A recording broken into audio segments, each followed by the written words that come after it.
Pessoal, esse cidadão que tá na tela aí, Daniel Vorcaro, ex-dono do Banco Master, que foi preso tentando fugir, ele tava pegando o jatinho para decolar para o exterior, e aí ele foi capturado pela Polícia Federal. E esse sujeito está provocando choros e ranger de dentes em Brasília, tá?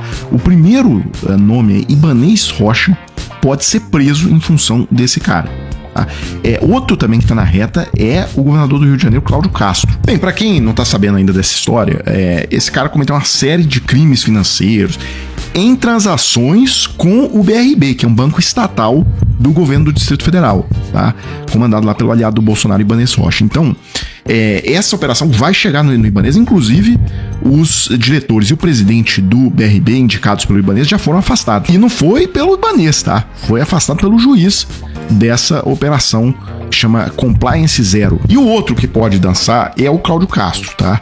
Porque a Mônica Bergamo trouxe hoje que o Fundo de Previdência do governo, Cláudio Castro, investiu R$1 bilhão no Banco Master já em crise, ou seja, todo mundo já sabia que o Banco Master caminhava para falência, que o Banco Master fez operações insustentáveis, emitindo aqueles CDBs que pagavam ali uma remuneração muito acima do mercado, 130%, 140% do CDI. E aí o Cláudio Castro pega o dinheiro dos servidores do Rio de Janeiro, tá?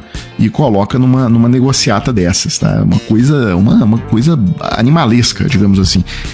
Tribunal de Contas do Estado do Rio de Janeiro fez alerta para o risco do aporte de recursos em uma instituição sobre a qual já pairavam dúvidas. Olha, para uma coisa, tomar advertência do Tribunal de Contas do Estado do Rio de Janeiro é porque o negócio estava feio demais, tá? Porque, assim, Tribunal de Contas do Estado do Rio de Janeiro é aquele órgão que deixou ter toda a corrupção que teve anos e anos e até outro dia, até uns anos atrás, tava com 5 dos 7 conselheiros presos, tá? Só tinha 2 conselheiros trabalhando.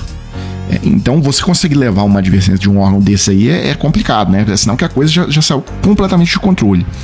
E aí, vamos ver, olha a nota que o governo Cláudio Castro solta sobre. Para mim, só reforça a suspeita. Então tá aqui, Rio Previdência defendeu a operação, afirmando que o Banco Master estava autorizado a funcionar e era fiscalizado pelo Banco Central.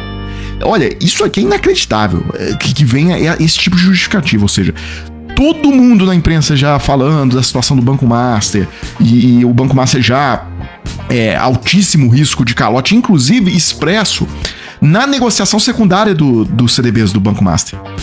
Nessa época, se você fosse para o mercado secundário, você já achava o CDB do Banco Master sendo vendido a 180% do CDI, 200% do CDI, porque todo mundo estava tentando se livrar desses títulos, tá? E aí entra o Fundo de Previdência dos Servidores do Rio, comandado pelo Cláudio Castro, e compra 1 bilhão desses títulos podres. E aqui é importantíssimo fazer essa observação que os servidores do Rio perderam esse dinheiro, tá?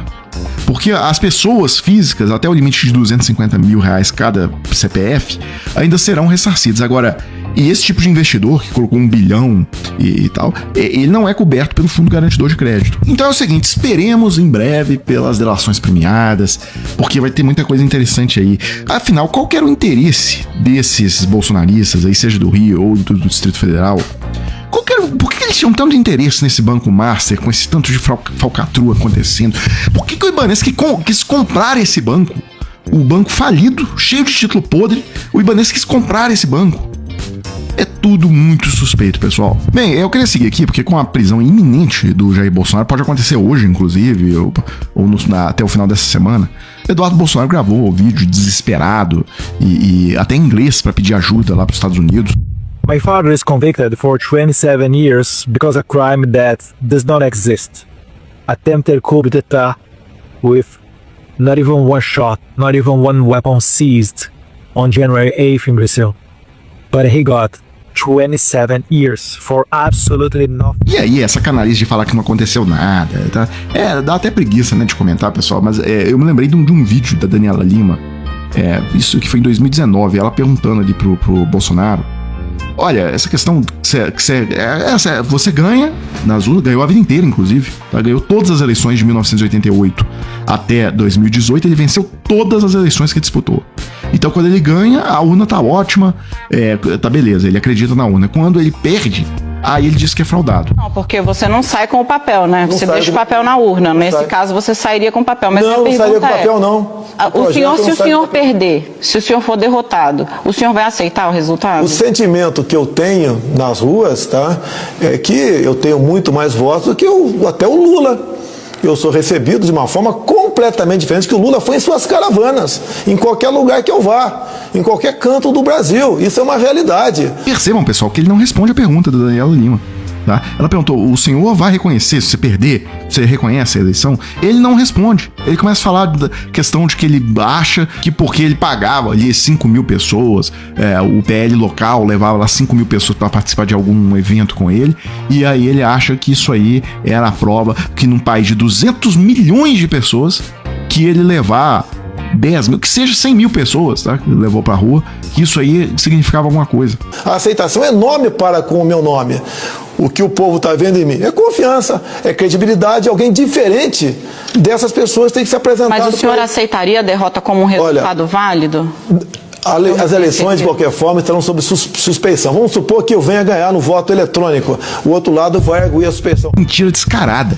Nunca a esquerda contestou a eleição. Perdeu pro Collor, perdeu pro Fernando Henrique 2 vezes. Nunca foi questionado. Perdeu pro Bolsonaro em 2018. O Haddad, 9h36 da noite, ainda estava tendo apuração, tá? Presidente Jair Bolsonaro, desejo-lhe sucesso. Nosso país merece o melhor. Escreva essa mensagem hoje de coração leve, com sinceridade, para que ela estimule o melhor de todos nós. Boa sorte. Aí no dia seguinte, foram perguntar pro Haddad, você não vai parabenizar o Bolsonaro pela vitória, não? Ele falou, não, já parabenizei ele ontem pelo Twitter e tal, agora tô indo trabalhar. Enquanto isso, Bolsonaro imprimindo minuta de golpe dentro do Palácio do Planalto, convocando os 3 comandantes das Forças Armadas para pedir golpe, fechando as estradas do país. Fiz por Twitter, já cumprimentei, tá bem? E hoje, o que o senhor vai fazer?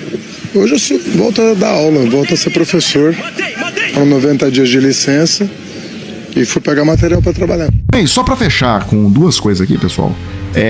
Na minha opinião, o Lula marcou um golaço com isso aqui, tá? Lula sanciona a lei que proíbe linguagem neutra nos governos, tá? Então, em toda a administração pública brasileira agora, fica proibido usar em documento oficial esse tipo de coisa, todes, elo e não sei o que mais, tá? Eu acho correto porque isso aqui é aquelas idiotices que os bolsonaristas pegam e fazem disso aqui um grande tema nacional, conseguem arrancar vários pontos ali eleitorais, enfim, nas eleições e tal. E é uma coisa, o Lula matou aqui a coisa pela raiz. Não, a administração pública tem que escrever o português consolidado no vocabulário ortográfico da língua portuguesa, o VOLP, e consolidado no acordo ortográfico da língua portuguesa promulgado pelo decreto número 6.583 de 29 de setembro de 2008. Ou seja, o português padrão, o português da regra. A administração pública não é lugar para inovações e tal, coisas desse tipo. Então, assim, desmontou completamente um argumento bolsonarista, uma narrativa bolsonarista. E quem dera se o Lula fizesse isso com todas as áreas, tá? O Lula estaria hoje com mais de 60% de aprovação, tranquilamente, dado o que aconteceu na economia, né? Que foi muito emprego, a menor inflação de um governo desde sempre, né? E, enfim, todos os dados econômicos que a gente já citou aqui várias vezes.